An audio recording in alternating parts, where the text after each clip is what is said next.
Le premier tome ou le premier épisode d'une œuvre est souvent important. C'est la meilleure impression que l'on peut avoir.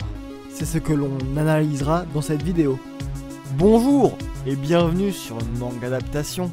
Un jour, la très chaste sœur Erna est attaquée par des vampires. Le sang qui coule désormais dans ses veines la submerge d'émotions contraires. D'un côté son amour et sa dévotion pour Dieu, de l'autre une irrépressible envie de se laisser aller au plaisir de la chair. Ce manga est d'Akatsuki, publié chez Pika. Bon, c'est de la merde. Non, sérieusement, ce n'est vraiment pas terrible. Bon, c'est vraiment, mais alors vraiment pas le type de récit que j'ai l'habitude de lire.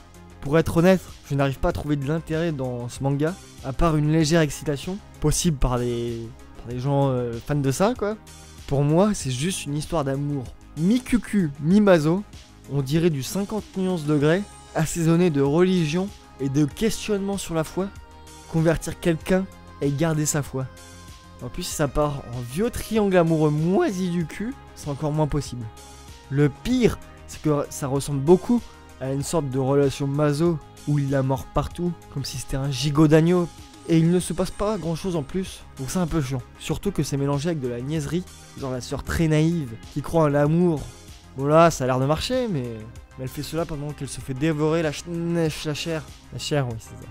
Du coup, on voit ça, on dirait un mélange entre Twilight et un film du soir de M6 ou 21, comme vous préférez, en soi, inutile. Pire manga que j'ai vu dans cette émission. Scandaleux! Suite au remariage de sa mère, Yuzu apprend qu'elle va devoir changer de lycée, pour aller dans un établissement réservé aux filles. Lycée dans lequel se trouve également Mei, sa nouvelle demi-sœur. Si au début leur relation est relativement tendue à cause du sérieux de Mei, les choses vont bien changer entre elles quand cette dernière va montrer plus de signes d'affection envers Yuzu. Cet animé Yuri, si vous n'avez toujours pas compris, est adapté du manga éponyme de Saburuta, adapté par le studio Passionné et diffusé sur Crunchyroll.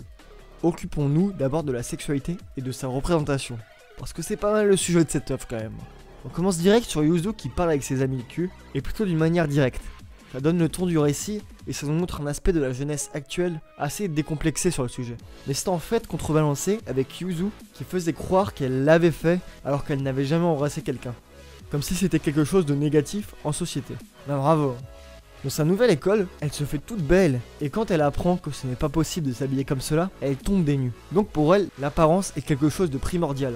En plus, dans cette institution scolaire très stricte, où la plupart des élèves travaillent beaucoup et sont comme dans un microcosme où tout le monde se connaît, tout le monde travaille.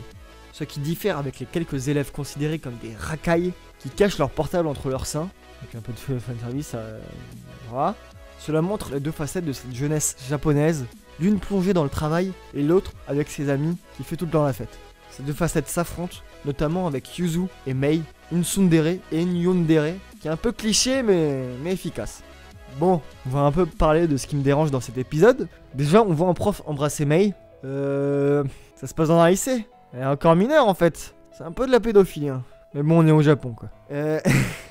Ensuite, il se passe quelque chose entre Mei et Yuzu. Un petit rapprochement, mais elles sont pas demi-sœurs quand même.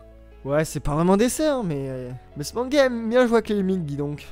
En plus, ce n'est pas vraiment consenti par les deux jeunes filles. Donc c'est un peu une agression sexuelle en fait. Hashtag MeToo. Bon, c'est un peu triste tout ça. Parlons donc du fanservice Yuri, qui ici est un peu présent. Et comme c'est un peu rare d'en voir dans le paysage audiovisuel des animés, global je veux dire.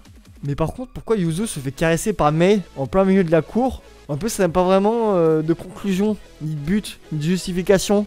Hein? En gros, le récit fonctionne très bien et dépeint bien la société japonaise moderne, mais a trop de facilité dans la structure de l'épisode. Allez, à plus, et lisez des mangas.